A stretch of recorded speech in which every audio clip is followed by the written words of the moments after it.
Awesome. It's great to see so many familiar faces and some new ones and some old ones. Welcome to the Child Outcomes Accountability Team meeting.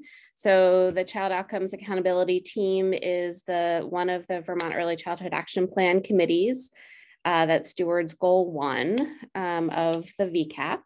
And our focus really has been around the intersection of health and early childhood, often focusing on early identification and that system, also around issues of mental health and basic needs. So it's great to have such a great representation together. Why don't folks make some introductions in the chat bar would be helpful. We have a two-part meeting today, invited Margaret and Karen to talk about evidence-based home visiting, given COVID and the many duties of Department of Health over the last 2 years. Feel like it's a good time to reconnect around what's happening with home visiting and priorities. And then we are going to shift and have some of our family leaders join us and talk about family engagement and partnership, a little bit of framing about what's going on, and then ideally breaking into some small group conversations about how we are doing that and how we can do it better. So that is the hope for today. Are there any announcements or any other kind of things that people want to share before we dive into the agenda? Either kind of emerging priorities, new programs, new staff, that kind of thing?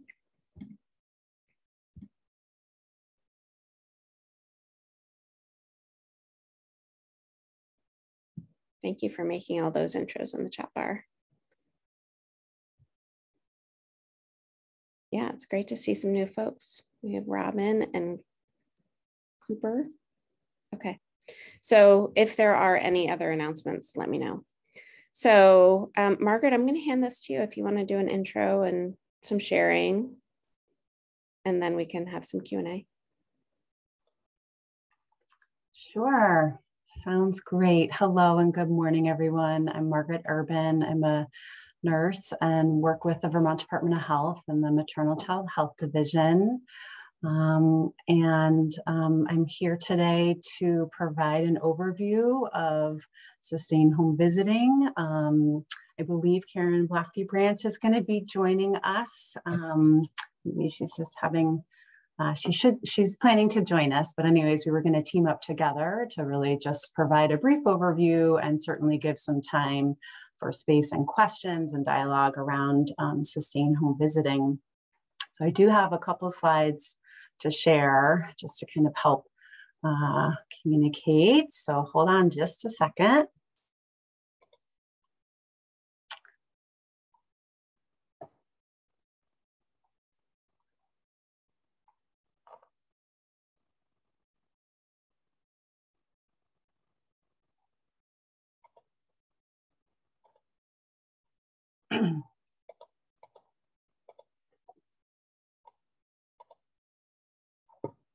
How's that looking? Is that working? Okay. Looks great. All right. Every platform's a little different. So, yeah, we'll just talk through a little bit about Strong Families Vermont Sustained Home Visiting. And let me just say that Karen Blasky-Branch is MCH program manager with the Vermont Department of Health.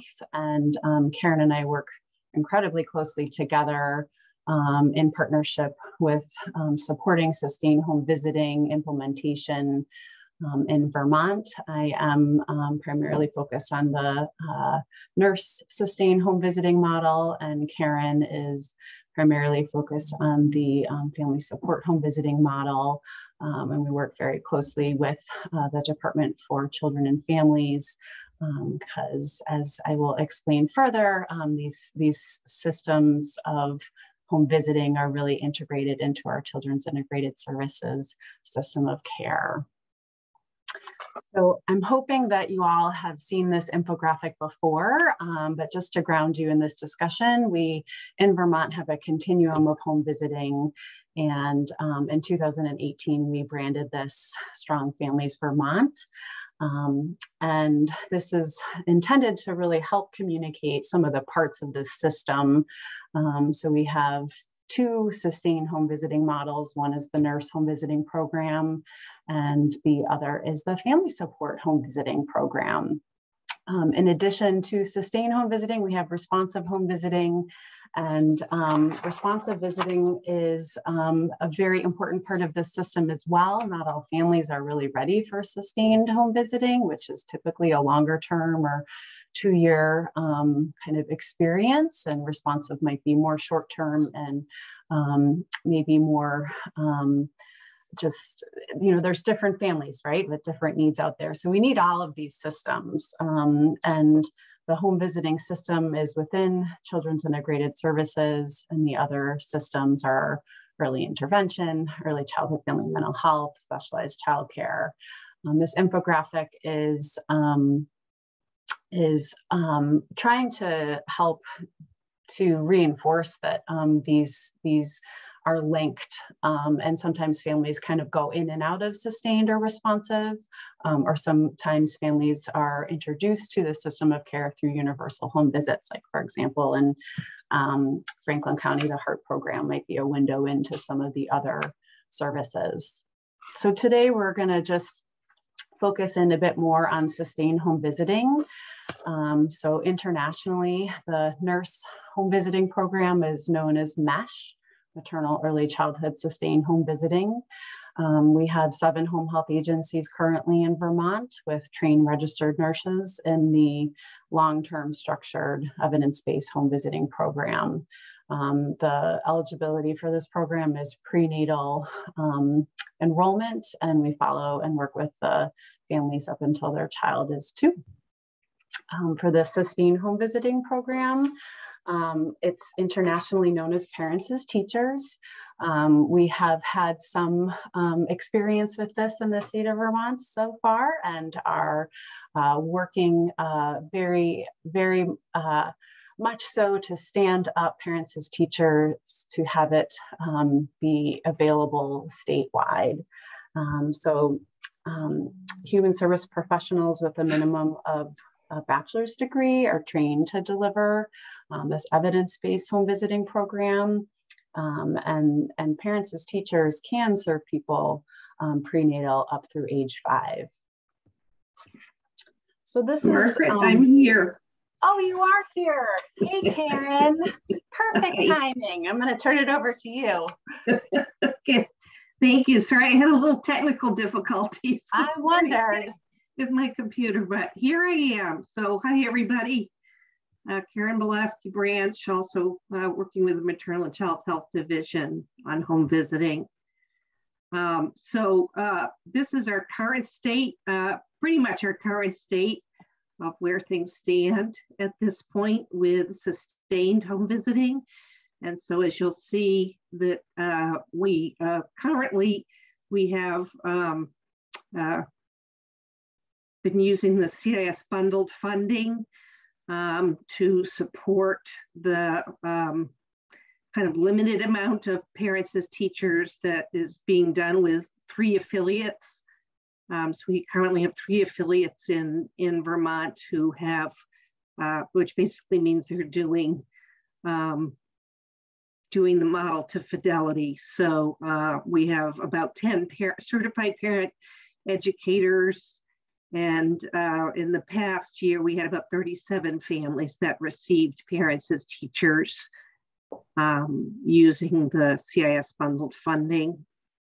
And as Margaret has stated, we currently have 7 MCV funded MESH sites and 15.35 FTEs of MCV funded MESH nurses and nurse supervisors, and MESH served 469 households in FY 2020. So we certainly are hoping with our expansion with Parents as Teachers that will begin to look different as we move into a more statewide implementation. So this is what we're looking at for the future state and what we're working towards. So targeted expansion of MCV-funded mesh sites and the statewide implementation of the sustained family support home visiting model using parents as teachers. We'll have parents as teacher affiliates across Vermont. We will be able to pay for implementation, everything that goes into fully implementing and standing up an evidence-based model. And the funding will sit outside of the CIS bundle. It will remain, it is and remains part of CIS, our Strong Families Vermont home visiting, but funding will happen outside of the bundle. And the things that we're looking at around implementation and delivery and are currently working on are, the direct service components, the infrastructure, which is significant and an invaluable piece to really standing up the model, looking at model fidelity and everything that goes into fidelity, which includes reflective supervision, training, a lot of data collection and monitoring and technical assistance. And we're also looking at how to fund and pay for not only all of the components, but the service provision as well.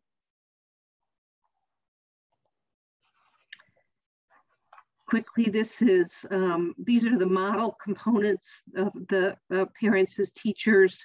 So often what we really focus on is the visits piece, but they really look at the whole house basically, in that there's 4 components to parents as teachers. There are the personal visits.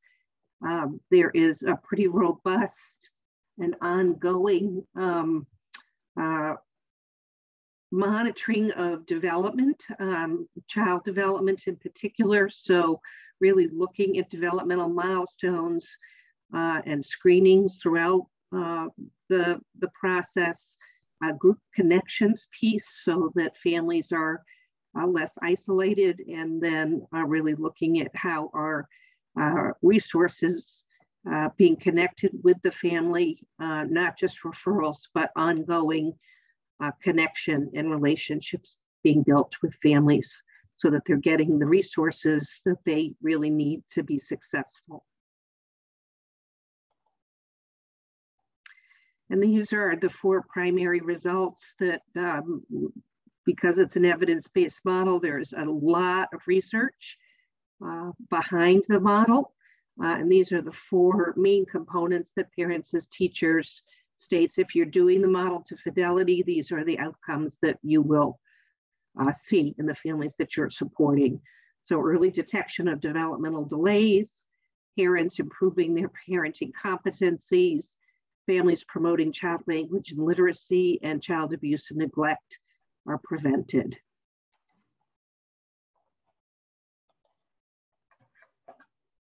Margaret? So this slide is just providing a little bit more background on the current funding for the nurse home visiting program is grant funded by MCV, which stands for Maternal Infant Early Childhood Home Visiting. And I guess I just wanted to talk about this a little bit more because this has really been a backbone and has aims for our communities across America for evidence-based home visiting. So these aims of improving maternal child health and preventing child abuse and neglect and reducing domestic violence and so on and so forth are aims that are representative of all of the evidence-based home visiting programs that are approved for local implementation through MCV funding. So in Vermont, we are using our MCV funding to support mesh implementation. However, PAT and a variety of other home visiting models have met standards as far as the research and their impact in these particular aims. So going forward, as we are able to more broadly implement PAT, we'll have a broader reach with Vermont's ability to reach these impacts across all of our families as they engage into evidence-based home visiting.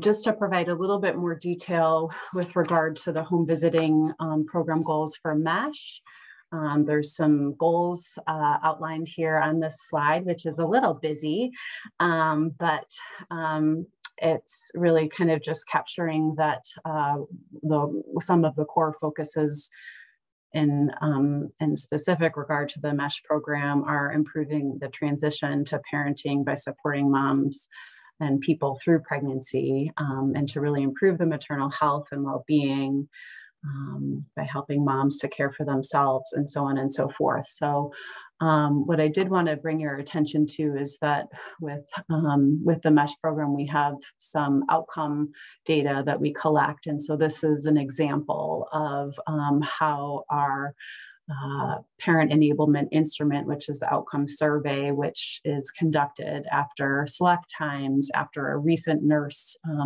home visit with a client.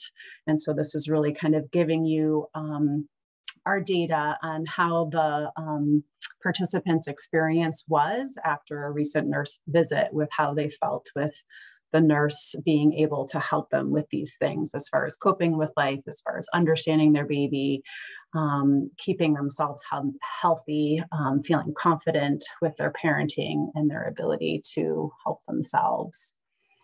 So this is one of the outcome surveys that we are required to collect as part of the model that's helping to support the program, helping to share the information about the program impact.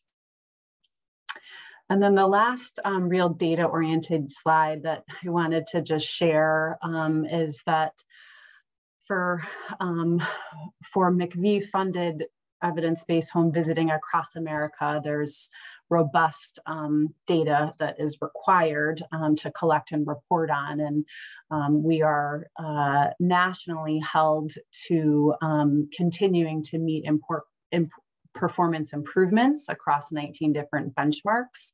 So we're compared at a national level to how we're doing on average with other states, and we're also compared to ourselves year after year. And so this is just a snapshot summary of some of the highlights of the 19 performance benchmarks that support, again, those programmatic aims that I had a couple slides ago. So we're pretty proud that during the pandemic, when a lot of our services were virtual, and there were some challenges with some of the screenings with intimate partner violence in a virtual setting, and parent-child interaction in that particular survey was a little bit more difficult, that we still did quite well with getting people involved in our program connected to intimate partner violence services. If they were positive, getting people connected to treatment for depression, and being able to still conduct the parent-child interaction tool, which is quite comprehensive, and getting people connected to smoking cessation services, and moving on to the child domain. Pretty amazing that the majority of our families were able to stay on track with well-child visits, considering there was big delays associated with that and in the pandemic. And we're also really excited that we did so well with getting people into services in a timely manner if they were screened for developmental delay and it was positive. We used the ASQ 3 and ASQ SE, and during the course of the pandemic, we were able to have most of our sites use the ASQ online, which is a digital way, an electronic way of supporting the implementation of that, which was incredibly helpful. And our sleep practices did make a big jump as well, which is really exciting because previously they were less than optimal. So I'm going to stop sharing, or there we go, and just say some priorities that we have going forward, again, are to really stand up and have more accessible home visiting with our two models, parents as teachers primarily, is our big lift over this next year, and a little bit of an expansion with MESH. We are also really focused on health equity and parent voice, I would say, is two emerging priorities as well.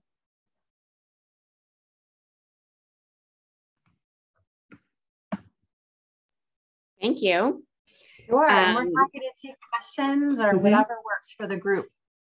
Yeah, I mean, certainly I think the group that we have here is probably pretty familiar with some of the work. And so, curious if there are questions as well as people's perspectives on either how child outcomes, or if there's kind of emerging policy recommendations as well, where you're seeing some of those intersections. Those are some of the things coming up. Okay, I see you have your hand up. So I know you mentioned that health equity is a focus. Do you have plans? What are you looking at? Are you in early stages? That's a great question. We are in early stages. One concrete or a couple concrete things I can say is currently we are in the process of translating our MESH materials into 15 different languages. It's going to take some time, but that's a next step that's underway. We're also beginning to take a look at the data that we do have regarding the population that we are serving, and would, with more support and capacity internally with our own division and having an MCH health equity personnel to support this work, really want to find opportunities to build health equity within our programming as far as training, cultural diversity, community and inclusion, in addition to we have had hopes of expanding our impact into more diverse areas such as Chittenden County, where we have limited presence at this time.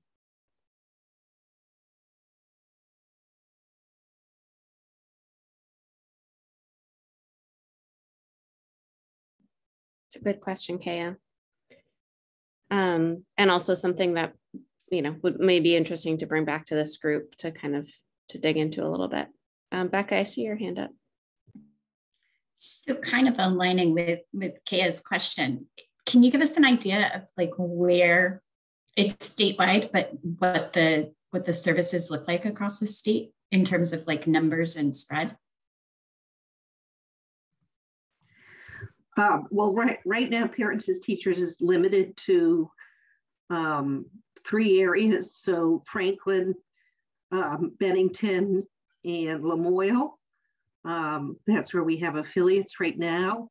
But as I said, it is the plan to then expand that to the rest of the state, so that there is at least one affiliate in each CIS region, so that sustained family support home visiting will be offered in every CIS region across the state. So that's what we're working towards.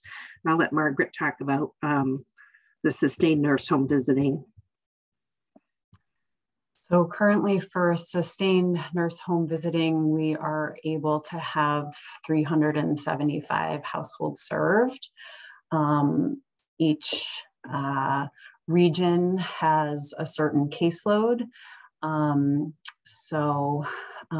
Those numbers are kind of broken up into a set depending upon the service area, with the most limited reach being in Chittenden County, where we only have a panel of 15, and Addison County only has a panel of 6. Other communities are more in the realm of 60 to 90 per that they can carry a caseload of over time.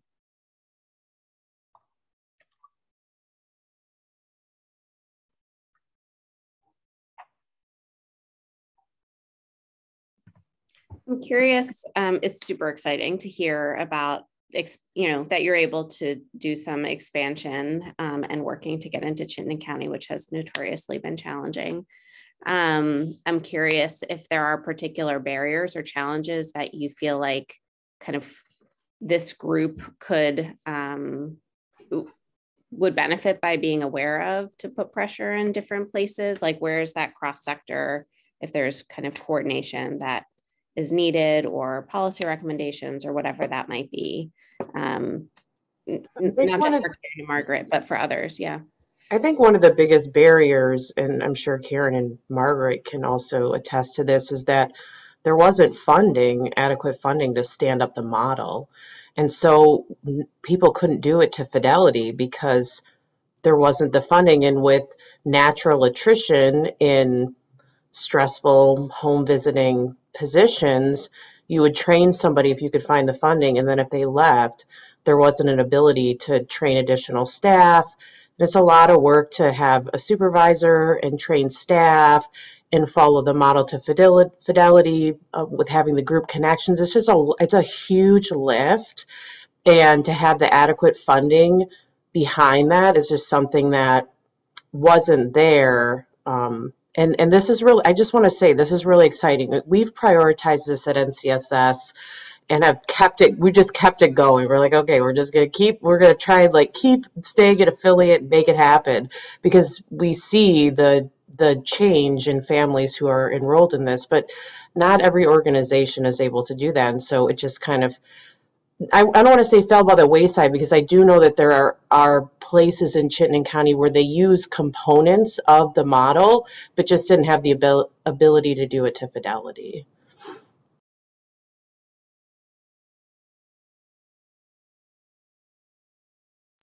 Thank you for making that point.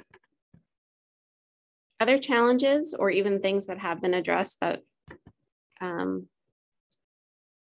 others wanted to raise as we're kind of finishing up here?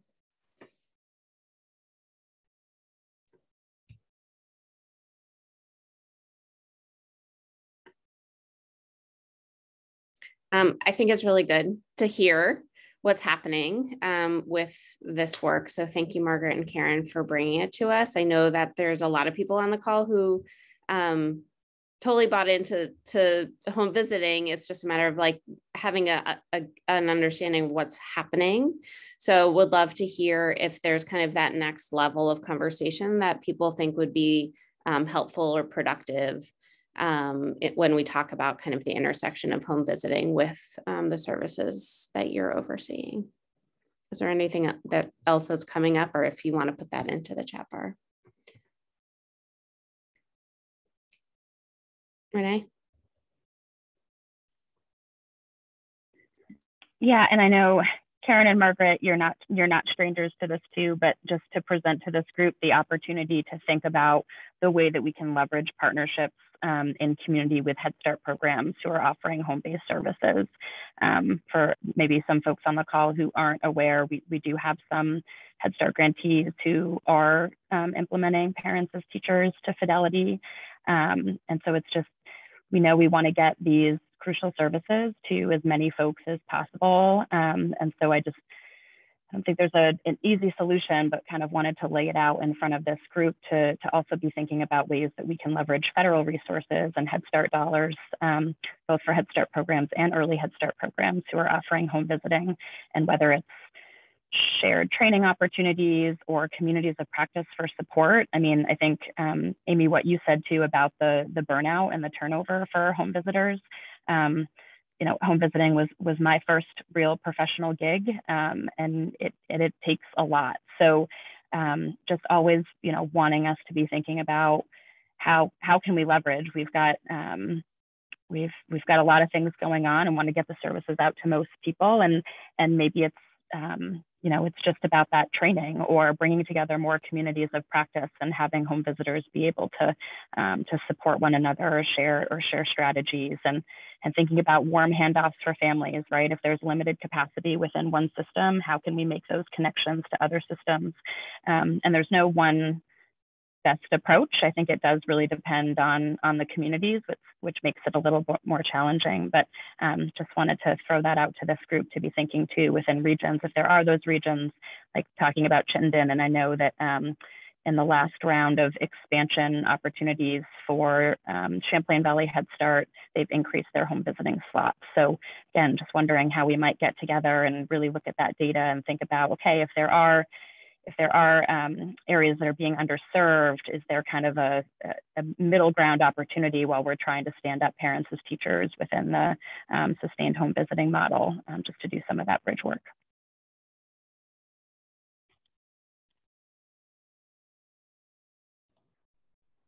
Thank you, Renee. Amy, you have a comment? Actually, it's a question. I was just thinking about Kaya's question, and I guess I have the same version of a question about the other emerging priority you identified, which is to center family voice. And I'm interested to know whether you have any particular plans or initiatives or innovations that you could share with us as regards that. Sure.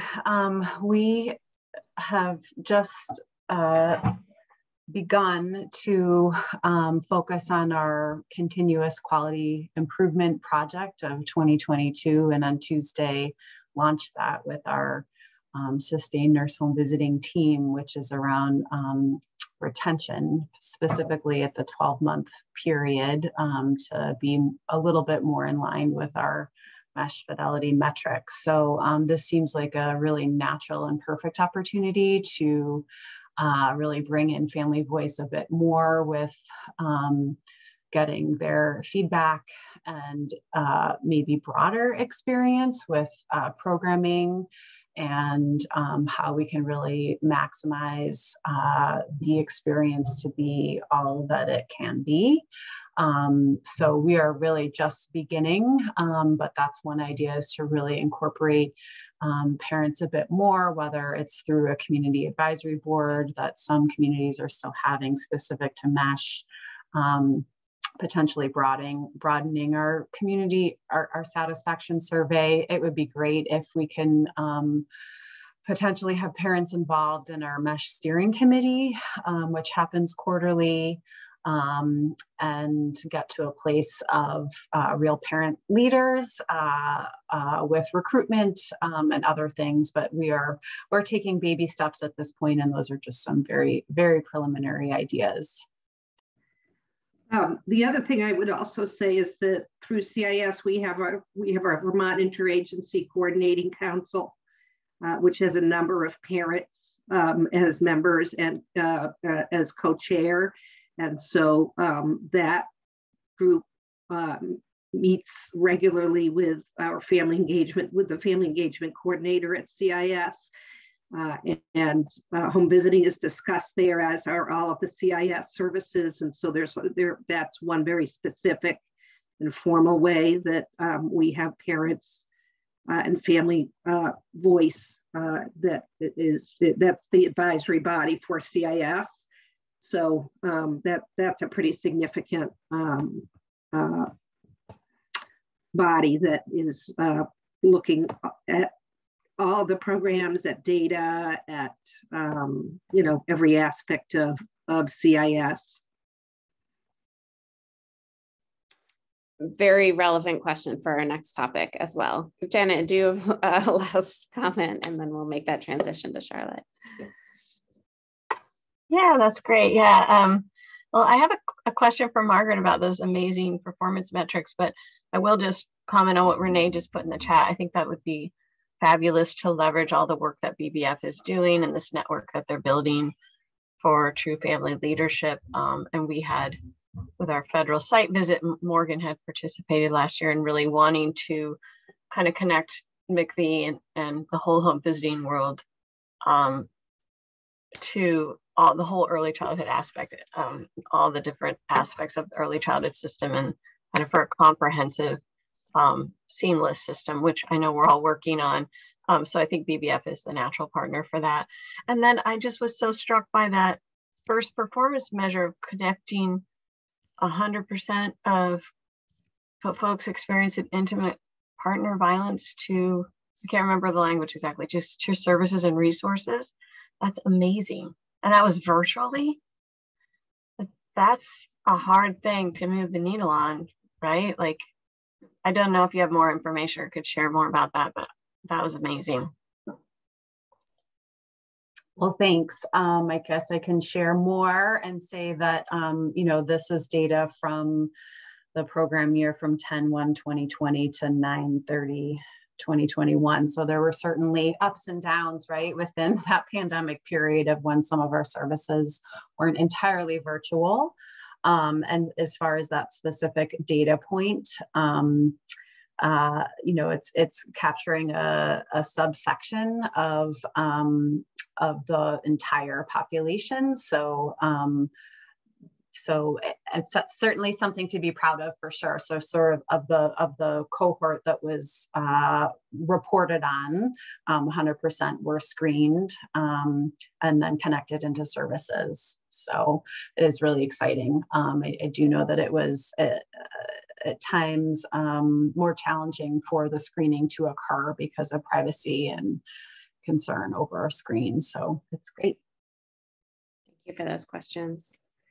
Really cool information and very relevant. So I'm going to transition us because we're talking about family engagement and how families can inform how we better provide services. So the way that we built the agenda is kind of like a little bit of like, let's share some information and then discussion. So we're going to switch back to kind of sharing some information. So don't get into too much multitasking, like stay here, stay present.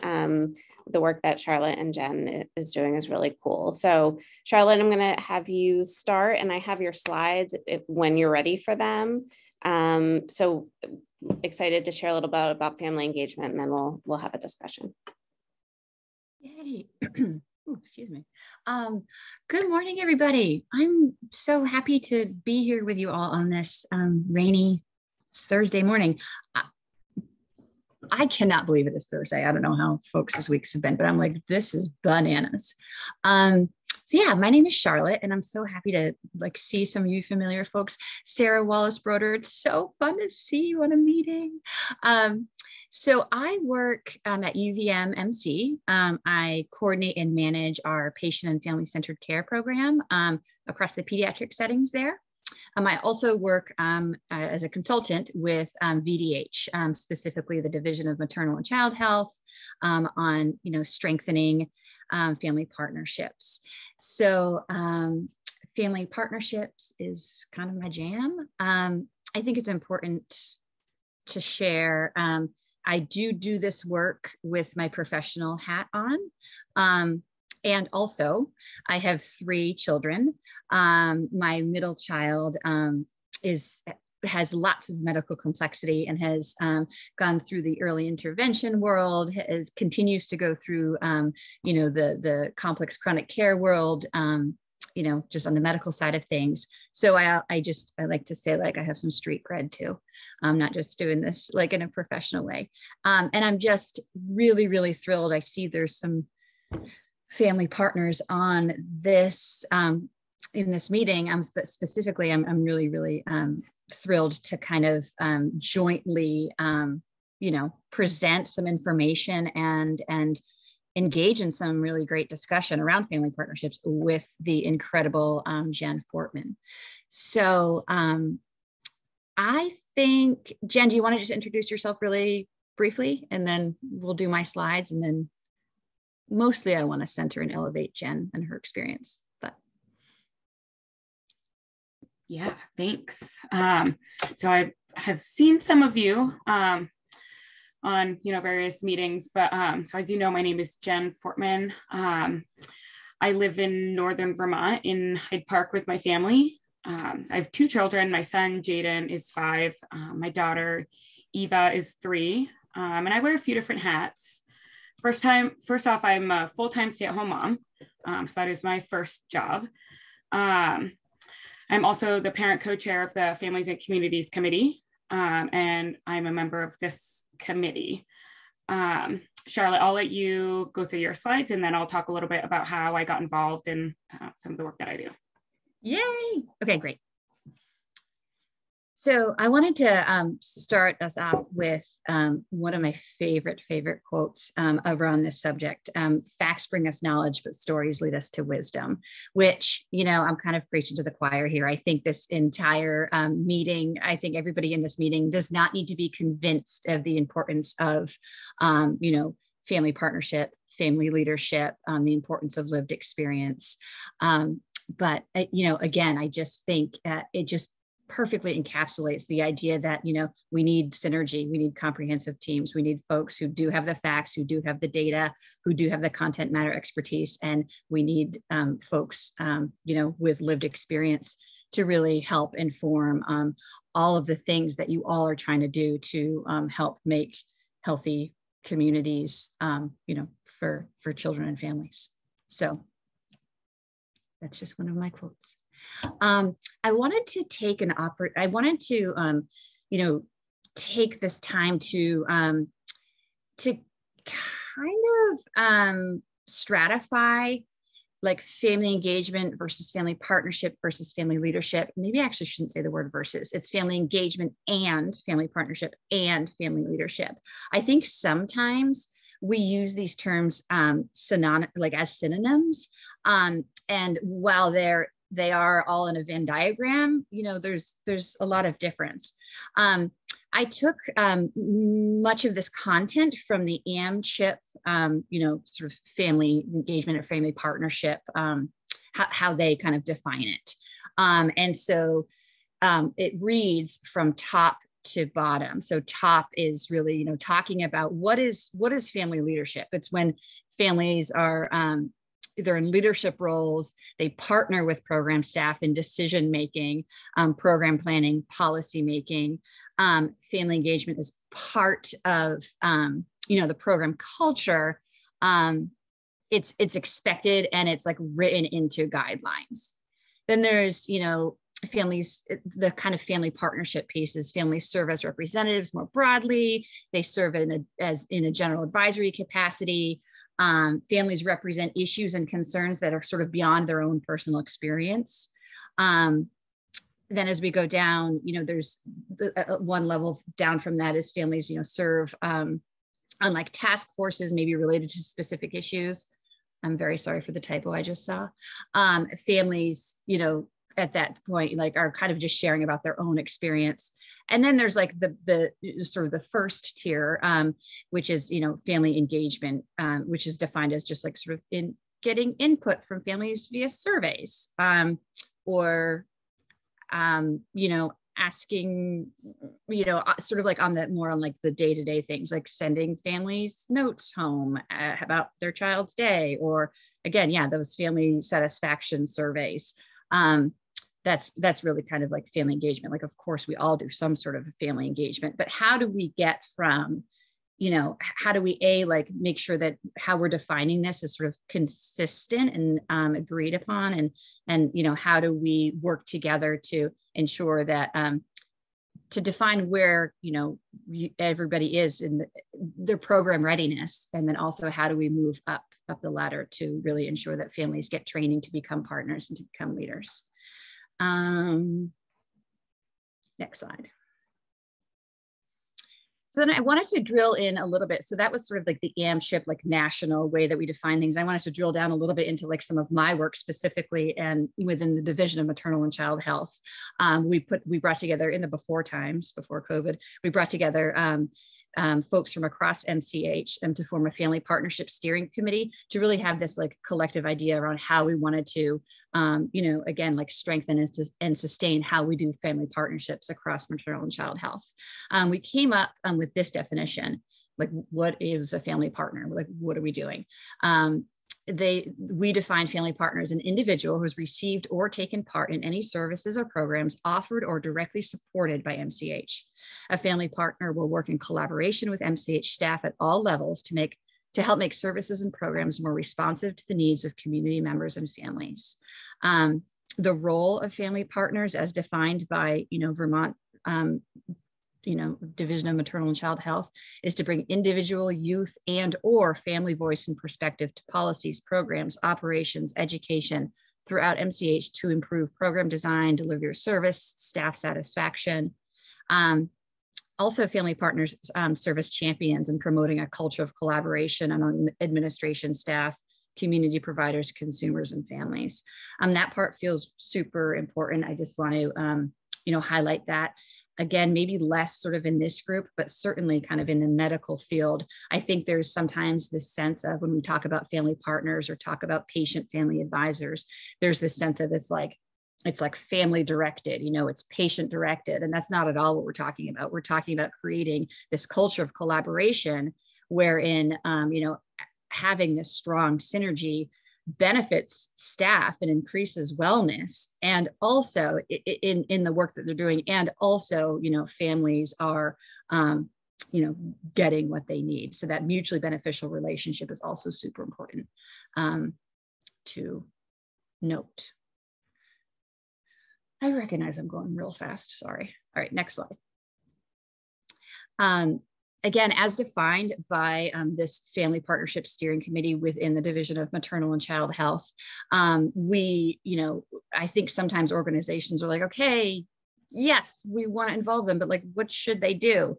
Here are a variety of activities that we named, within maternal and child health that family partners could do. They could participate in advisory council meetings, share perspective, experience, and advice in a variety of settings, via surveys, via newsletters, via peer mentor groups, via listening sessions, via staff lunch and learns.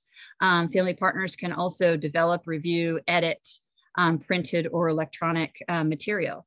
And then also, help create, implement, and evaluate policies, programs, and services. I'm not going to turn it over to Jen Fortman quite yet, but Jen will speak about her role as a family partner and the activities in which she is currently engaged, sort of from this list. So that'll be really, really exciting.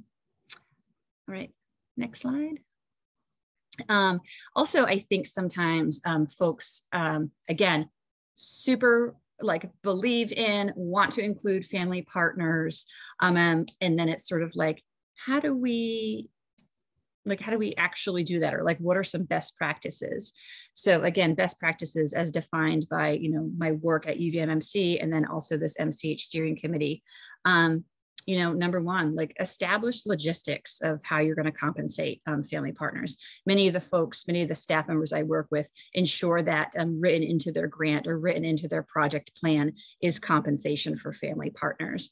And, you just want to make sure, does the family partner have to fill out a W-2 or W-9, get all those logistics worked out at the forefront with your team. Discuss with the team who's going to be the point person for the family partner. Ensure that family partners receive pertinent communication, including meeting times, location, and relevant project updates. Just make sure that you're discussing with your team how to actively incorporate family partners, especially during the first few meetings. This may seem obvious, but make sure that family partners are included in introductions, names, roles, pronouns, sort of jargon bust. And then also in the first few meetings, make sure that there's some questions sort of specifically asked of the family partner to really, really get them, feeling comfortable and their participation is, is effective and desired. They're not just there as, a stamp of approval, all right, we have a family partner on the team, but more how are we thoughtfully incorporating them and asking questions? Providing clear information about sort of the purpose of the committee or project, the timeline, the expected participation. Will there be things to review outside of meeting times or not? And then of course, ensuring that meeting agendas, minutes, other project notes are all, sent to family partners ahead of time, like any other member, like you would include any other, team member. So those are just, some, I wanted to sort of give an overview of how we define and stratify the different levels of family engagement and family leadership. And then I kind of wanted to, put it into concrete terms, like, or this is how it's actually operationalized and being operationalized, like as we speak, both, within UVMMC and within, maternal and child health programs. I really, before I turn it over to Jen, I just wanted to say, like, I'm just really thrilled to have this opportunity to discuss this with you folks, and to really see if there's just this desire to make sure that our definitions and what we're asking of family partners is sort of like is consistent. I feel like there's like a lot of areas where some things are siloed, and I loved the idea of like Margaret and Amy's work and wanting to like elevate and increase family voice. Like, okay, then let's bring it to the Building Bright Futures Families and Community Council. Like there's not a strong need to reinvent the wheel. It's just like, how can we in this team talk about what's already in existence and sort of ensure that we are we're leveraging one another and the existing pockets of where there are family partners to inform our work. So that's what I'm kind of excited to talk about today. So thank you. And I am just super happy to take tons and tons of questions, but we'll do this like after Jen speaks about her incredible commitment and work. So thank you, Jen. Thank you. I just want to say thank you for allowing this opportunity for me to be here and represent families, and for all of the education and support opportunities I have access to. I think it's really important that we continue working together to help educate all of us who are all professionals in this field. And many of you have worked in this, have been doing this incredible work for many, many years. So how did I get involved? I was recruited to be a parent ambassador at an in-person baby chat support group through the Moyle Family Center that was hosted by a local breastfeeding consultant. And then I attended the BBF Family Engagement Assessment 3-hour training in Waterbury. So after signing on to participate in that project, I started conducting surveys for that project, and attended my first Family and Communities Committee in April of 2020, where they announced they were looking for a parent co-chair. So in May, I started that position, which I still hold today. So kind of fast forward to the end of last year, I was asked to be the family lead for the HRSA grant that BBF received. So kind of in addition to that, I sit on this committee as well. In addition to BBF, I sit on 2 and soon to be 3 WIC project councils, just for, hearing parent perspective around those projects that they're building. And I got involved through those by making connections at the Lamoille Council meetings through BBF. So I want to note that every parent leader has their own unique story and their own level of capacity. And I think it's really, really important to keep that in mind. I feel like I got very lucky with these opportunities and my, just how it fits into my life. And I've worked really hard and put in a lot of time and effort into this work, but a lot of time and capacity that most families don't have. The time and capacity I do have to offer is largely due to the pandemic and because my partner works full-time from home. So we're able to coordinate schedules so he can be with our kids during the majority of the time that I have work. But this is a very unique situation. And so again, keeping in mind that majority of families and parents don't have a lot of time or effort or capacity to offer. So how can we ensure that families with little time and capacity are still educated, still engaged, still have a seat at the table, and still have their voices truly heard? And how can we prepare families to engage?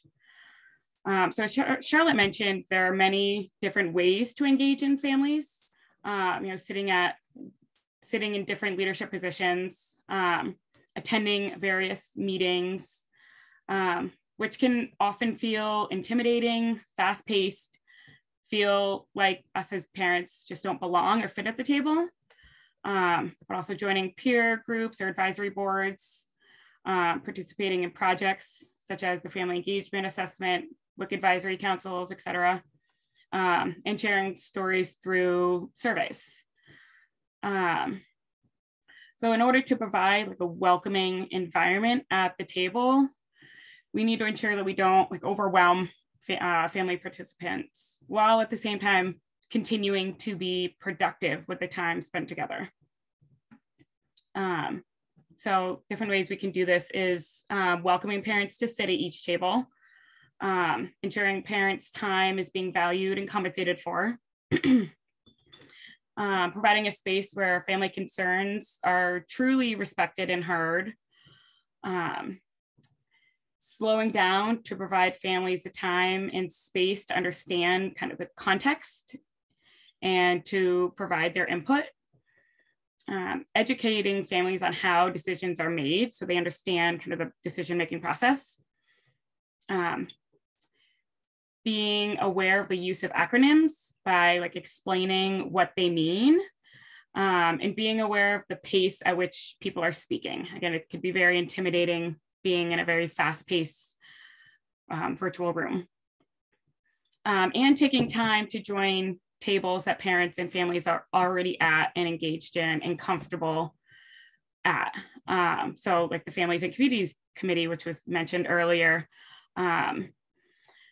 we have a very solidified group of engaged families, and each of those families have their own networks. And I would love to welcome anyone to reach out to me or the committee about connecting with families. Anybody is welcome to join any of our meetings as a guest. And I'm happy to work with anyone who would like time on our agenda or to sit and, if you're interested in hearing what our agenda is and you're interested in just sitting and listening to parents, discussion around whatever topic is being discussed. I would love to see more guest faces or to connect more with people who would love to utilize this, this group that already exists. Family perspective should be at the center of all decisions. Families and parents are on the front lines of all of this work that we do, living through the hardships and the struggles and struggling due to lack of resources and supports. So first and foremost, like understanding the resource barriers and access to those equitable resources. So such as knowledge and understanding of available resources, the stigma around receiving certain resources, reliability, eligibility and wait lists, transportation, language barriers, internet access, and things like that. It's crucial that we not only take into consideration the challenges families face, but we support them in becoming leaders in the conversations around early childhood system and the decisions being made and how to partner with families to do this. So we have a few prompt questions, and I believe we're going to split into a couple of groups. But I am, here's some of the discussion questions that we would love to talk about. So in your opinion, what is the difference between family engagement and family leadership? How have you in your programs engaged with families? What family leadership training or programs are you aware of that already exist? What does success look like involving and integrating family leadership into the current system? And thank you. I'm happy to answer any questions before we split up into groups. Thank you, Jen, so much. Yeah, we're excited to get into some breakout sessions and have some really great discussion and idea generation and just how this all resonates with you. Yes, I'm working on the breakouts, so hang on. If there's any questions or reflections while I do that, we'll be right there.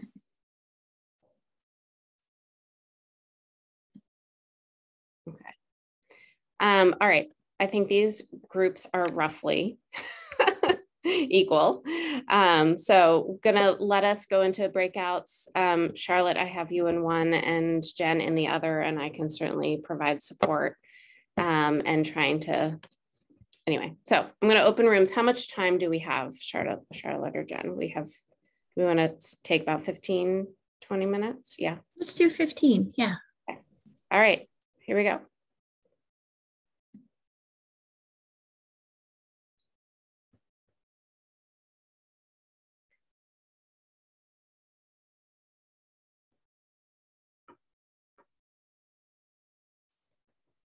So essentially I took half and sent them to a room. So whoever's left is our small group. So hopefully that works. Although, yeah, and Jen's here. And Jen, I'm happy to provide support around facilitation. So, but yeah, that would be great. Thank you. Yeah, I would love to, I guess, hear any initial thoughts if anybody has any.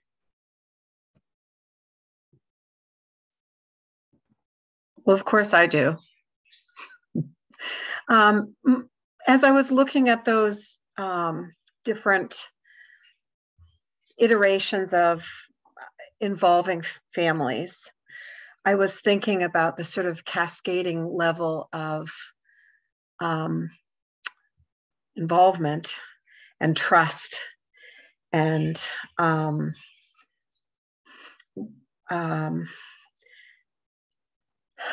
recognition of what families bring, of what family centering really means, that it requires of us to truly offer family leadership opportunities.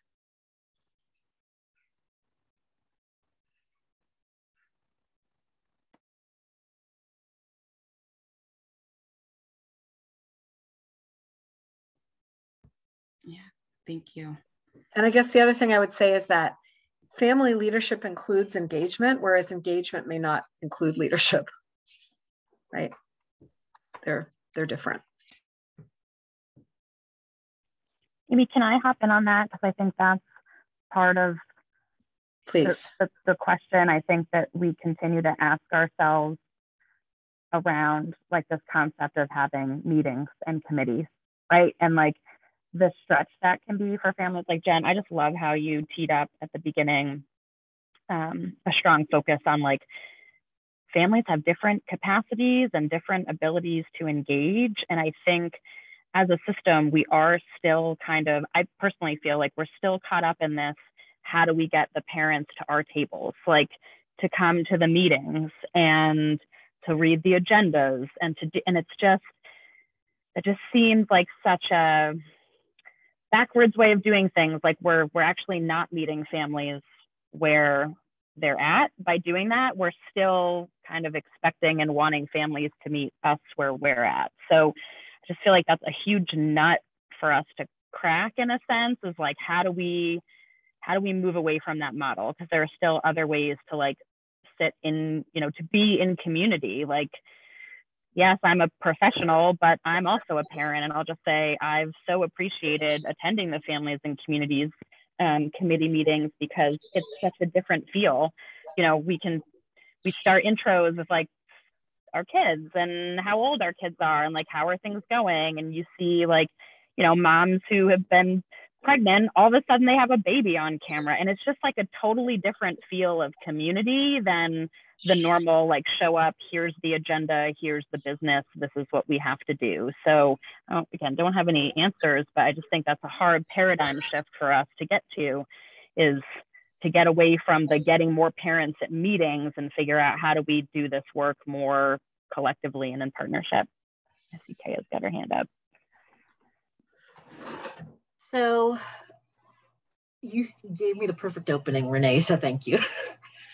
Because I think our challenge is twofold.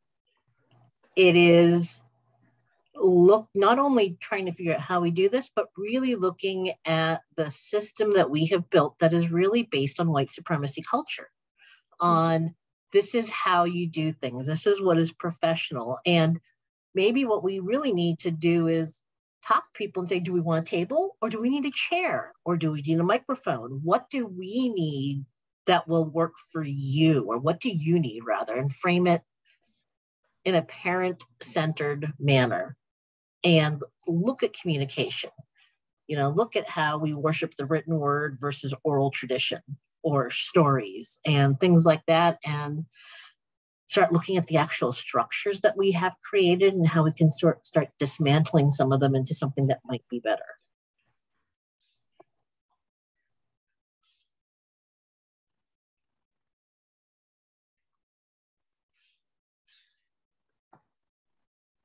Yeah, some really good points. Yeah, go ahead, Janet. Well said, Kaya. It's wonderful. I think it's a paradigm. Sorry. Okay, yeah, sorry. Problem when I see the E in there. I think it's a paradigm shift as well. Is the idea of families as recipients of services that we, as the experts, give to families. If we're offering families opportunities to engage and partner in feedback about those services, and then and helping to shape those services through their feedback and engagement, then we're talking about the next level of leadership and helping to maybe create the services or change the policies.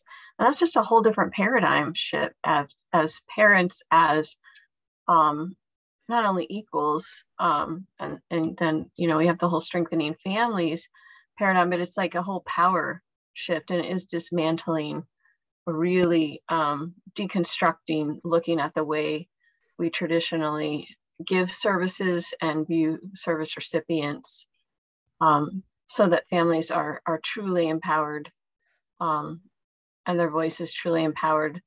And then that next level of families as partners in co-creating, if you will, and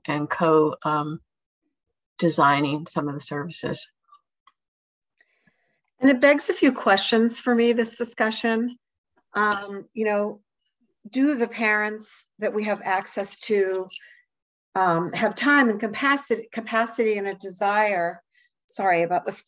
This dog is driving me nuts this morning. To engage with us in a leadership capacity. Are we good enough at that sort of cascade?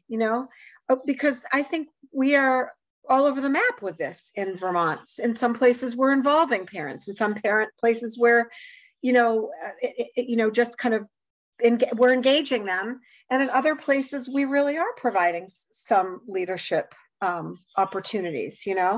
Do we have to get really good at the engagement piece before we can really do the leadership piece? Well, I think I have all these questions. And the other thing I just wanted to throw out there, divergent thinker that I am, I just went to this build workshop, which was focused not at the systems level, but focused at the program level, and talking about creating in environments that are holistic and ideal for children. And what does that look like?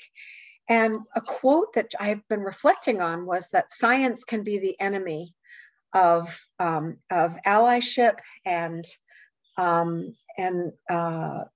science. This is an exact quote, but the sense of it was science can help racism.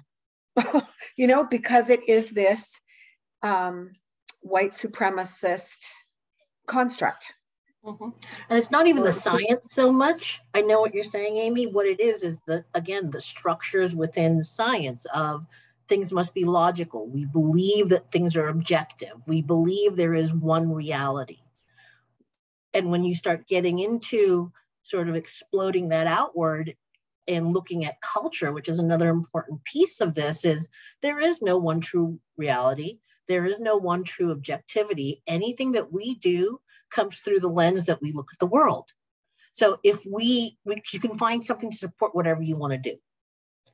And so when we talk about evidence-based practices, and I look at them and some of them are completely amazing, but then I look and go, and this was tested on a largely white population. Or this was set in whatever setting. And I'm like, okay, we know it works in this setting, but how do we tweak it to work with us? And how do we do that and still keep people who are giving us money happy? Because that's the other piece that we have to fight with is because our country and our world is really based on catering to these hidden structures. We make some real assumptions. Like if you look at the questions, what kind of training do people need? Maybe people don't need training. Maybe they don't want training. Maybe they want something else. We're making some assumptions just with how our questions are. I think one of the most productive things I've done recently is literally just thrown up some very, very general questions and on a Jamboard and let people go crazy and just say there are no obstacles. And the things that came out of people's mouths just blew me away. And I did them with people who couldn't make it. I went to them. I said, okay, you couldn't make the meeting. I'm going to sit down with you. Here's the Jamboard. What do you want to add? I think part of that is really start looking at how do we meet people where they are at? What do we know is an issue? Transportation is an issue. So how do we fold that in and start looking at the reality of, okay, how do we provide this? Childcare is an issue for families. How do we provide this? The stipends we give to people for doing things, even though that's sort of new, $25 for coming and doing something or $50 doesn't cover the cost of childcare, gas, and everything else. So it's looking at all those pieces that we've set up and saying, okay, how do we turn it on our head and pull it apart? So thanks, Amy. You gave me a perfect opening for that.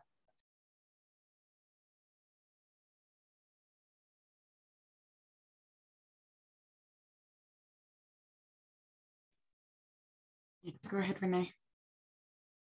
I'm going to defer to Sarah. Hi, everyone.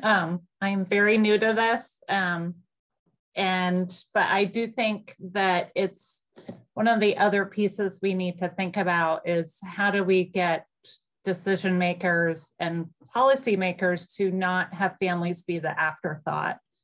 I think a lot of times it's, oh yeah, we should maybe get a family perspective or a parent perspective, and it's not something that is in the forefront of their thinking. It often feels like it's an afterthought, and I do think it's really important, with echoing what other people have been saying, is to really look at meeting families where they're at, and that people may be in different places along their journey. So at one point, what they want to contribute or feel that they have the ability or time to contribute may be very different than where they're at another time in their life, and to just give them the space and the ability to figure that out and to help them with that, and that it's okay. I think some people feel like either I have to give it 100%, and if I can't do that, then what I have to contribute isn't worthwhile. And that's just not the case for families, because throughout our lives, depending on where our kiddos are, what's going on, we may be able to only do one thing at this point, but then something different at another time. And it's helping those families feel okay about that. I agree to that, Sarah. And there was one family leader in our, who's been a longtime member of our committee, who felt that they weren't a family leader. And to even just educate families on, even if you're filling out a survey, that is a level of participation in family leadership, and just educating families on, not necessarily needing to be in a position such as I'm in to participate and have your voice heard and to be a family leader. I think it's really, important to note that in educating families and us as, professionals in this field to, help educate families. Go ahead, Renee. tagging in a little bit on what Amy said too. I think one of the areas that we get caught up in this is that historically we haven't done it well, and like families get burnt out by that. Like we've asked for, like Sarah, to your point, it might have been an afterthought, like, oh yeah, now what do families think? Or we tell families, here's an opportunity to provide input, but they don't see how that input has actually influenced a decision. There's no feedback loop to them to say, thank you for taking the time to give your feedback. This is how we used it in our decision-making process. And so I just think that that's something, like, that's a barrier, and that's a struggle that we're up against, is because historically, I don't think we've done this well, and we've burnt families out on those surveys. It's like, why am I filling out this survey? Who's it going to, and are they really using my opinion? Because when the decision is made, I don't see my feedback reflected in that as a parent. And so I think there's been damage done kind of from a systems level with families that is taking some extra work to repair. And so trying to think about how we can be considerate and really intentional if we value family engagement in this way, making a commitment to provide some feedback loops to those groups of families that we're accessing, to let them know, we appreciated your feedback, but we still had to make this decision because, or this is how we used it. Just again, it's treating parents as equals in those decisions, and being able to, share information back. I think the other thing, Amy, that you brought up was around just how this looks different in different areas. And so I think as this group of being child outcomes, but also like a cross systems look, right? When we're thinking of health and early care and education and all of these different settings. I mean, we've seen it, and I love my colleagues in economic services and Reach Up, but we've been seeing the feedback on these programs for years, where parents say, I feel judged when I walk in that office. I feel disrespected. I feel stigmatized for asking for help.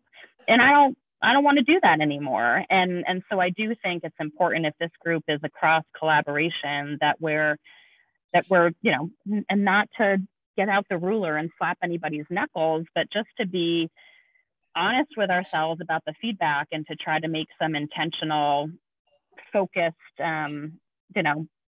strategies for where is this lacking for families within the system, and is there a desire to do better, and resources, right? Because there's plenty of good intent. It's not like folks, are harsh.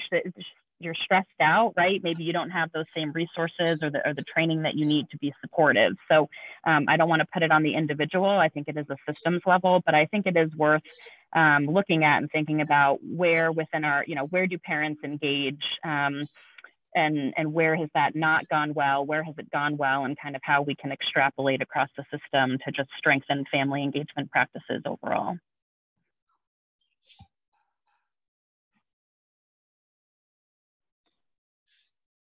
Part of it might be how we collect data too, if we're going to really go back to what I harp on, which is we rely so much on quantitative data, and if we take, and I'm speaking from a bias here, I'm a qualitative researcher with 20 years of qualitative research experience. But if you collect qualitative data, you analyze it correctly, and you use it in a recursive manner where you take it back to the people and say, this is our analysis. Is this accurate? So that you're getting a more in-depth picture of what you're doing. That might really help us, because I think when you really dig into the richness of qualitative data, you get pieces that you don't even realize are occurring when you really start pulling this together. So maybe we need to also look at data collection. I wonder too if we're not, I think there's like a huge spectrum of families. Like we have families that we see that are engaged a lot and that we get the information from, but I think that there's a whole group of families too that are not, that maybe are being, we'll have like a early intervention in there, or nursing or something along their lines in home visiting.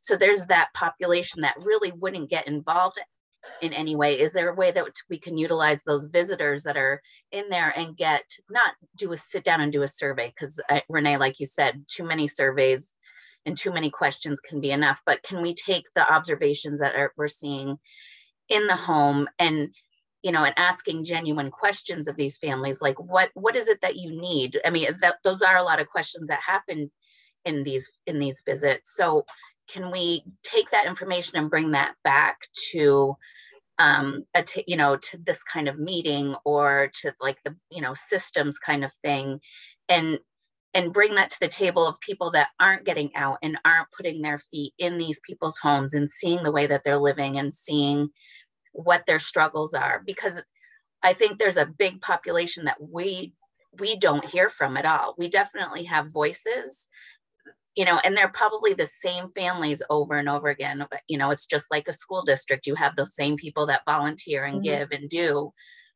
But there's a whole other population, if we could get that information of, what do they need? Like, how do we use that time to engage with families then, and so maybe even bring them into some kind of leadership role, and showing them that it's not big and scary, and it's not people sitting in offices or around a table all day talking about them. It's that we want to help them, and with what they know, they can help other people. So giving them that ability and that knowledge, and even that power, of some sort, that it could help other families down the road. If you'll allow me to, I would push back a little bit to say, I'm not sure that all families want help. I mean, I think families want to feel authentically, meaningfully engaged or involved, or, and so they wanted to feel, well, I will say what I heard in this workshop from these folks who were experts were that we have this idea that high quality is a thing. It's an objective thing, but high quality really will be different for everybody. And so what people might be seeking would be it would feel like a big healthy family, where everybody respects everyone else and trusts everyone else and believes in each other and in each and every family's worth, if you will. I just looked back at my notes. I was like madly writing while I was listening to this workshop, and it was all about qualitative data and about the importance of people's stories. And the two quotes that I wrote down were, urgency is a facet of white supremacist culture. That was one. And the second was, science as an endeavor has perpetuated racism. And I just found myself, I was doing the shower thing, I was thinking about that this morning in advance of this meeting. So just stuff to chew on there. And actually, if anyone wants to listen to this particular webinar from Build, I can see if I can try to find the recording and put it in the chat or send it out. Yeah, definitely. It just is, and I think the other piece that we need to think about too is not everyone is motivated by the same thing. Some of us are motivated by altruism and wanting to help others. Some of us are just trying to survive. And so really starting to look at the families and what they want and need. I think we're always sitting there going, how do we engage more family leaders? How do we do this? How do we do this? When that might not be what a family wants or needs. So again, there's some assumptions we're making that, though I'm sure there are people who would participate if barriers were removed, there are also people who are just like, I'm trying to focus on my family and get through the day. And we need to respect that as well, but we need to hear their voices. And that question about adding a question or two when you're just home visiting, it's a perfect way to insert qualitative research. Right then and there, make it simple. Pick like 2 questions you really want some input on, and have everyone ask it to everyone they see, and see what you get.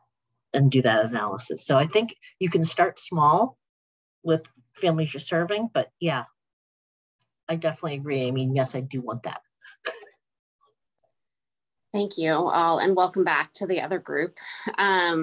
We are surprisingly at time. Kaya, I really appreciate the kind of provocative thoughts around how we really bring equity and look at family engagement in a different way, and Charlotte and Jen for kind of holding this space around family engagement. I would love to continue the conversation, certainly. And so I know there's been a number of resources shared. Feel free to send them to me. I will include them in the notes. And also if you have thoughts on, if there's a particular aspect of this conversation that you'd like to continue at this table, I'm happy to plan that. So with that, we are at time. Thank you for coming together, and I hope to see you all soon. Take care. Thank you all so much.